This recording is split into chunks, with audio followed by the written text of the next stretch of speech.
La parole est à Monsieur Sylvain Berrios.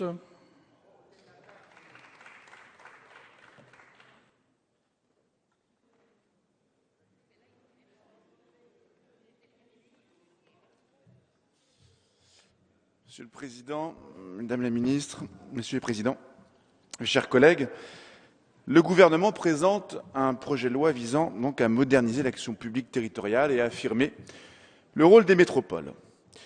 En voyant disparaître le terme de décentralisation, certains ont regretté un manque d'ambition, d'autres hier ont parlé d'improvisation.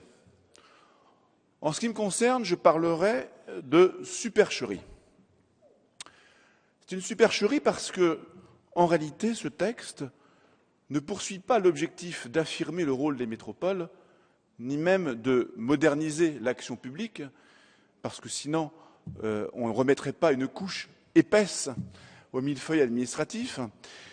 Non, il poursuit en réalité un objectif obsessionnel du gouvernement, celui de déposséder les maires de leurs compétences en matière d'urbanisme, d'aménagement et d'imposer toujours plus de logement social.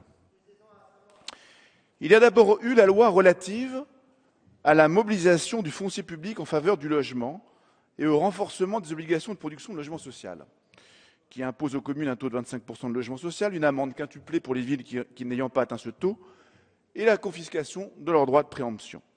Il y a eu ensuite la loi habilitant le gouvernement à légiférer par ordonnance pour accélérer les projets de construction, qui est un chèque en blanc donné au pouvoir exécutif pour agir à sa guise et qui permet de modifier le droit des sols.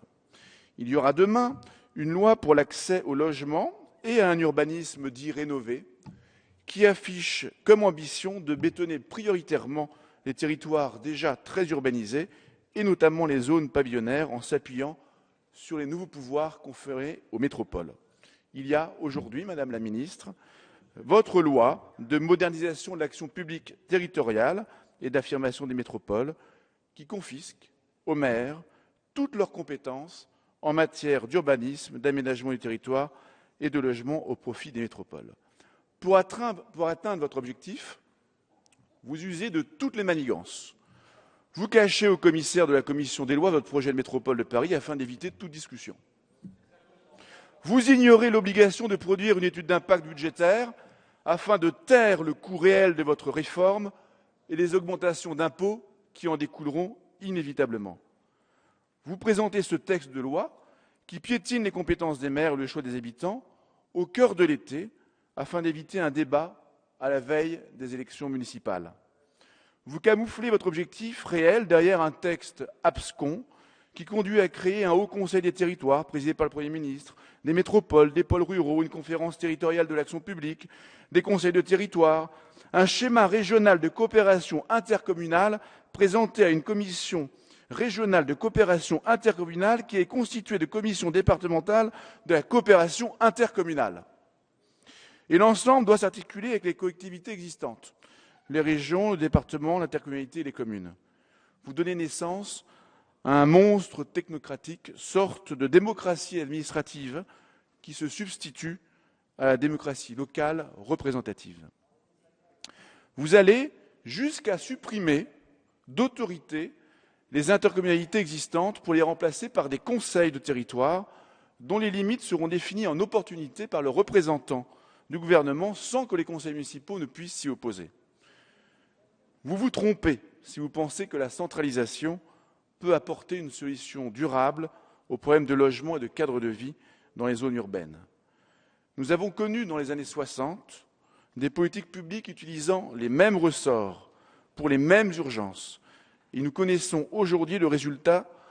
Ce sont des banlieues torturées par un urbanisme inhumain, source de tous les maux de notre société urbaine. Il aura fallu plus de 30 ans, Madame la Ministre, de décentralisation, de courage et d'abnégation de maires pour corriger partiellement ces erreurs et redonner un peu d'espoir. L'échelon communal a prouvé son efficacité, source d'équilibre et de cohérence des territoires et des politiques publiques. C'est un relais de proximité indispensable.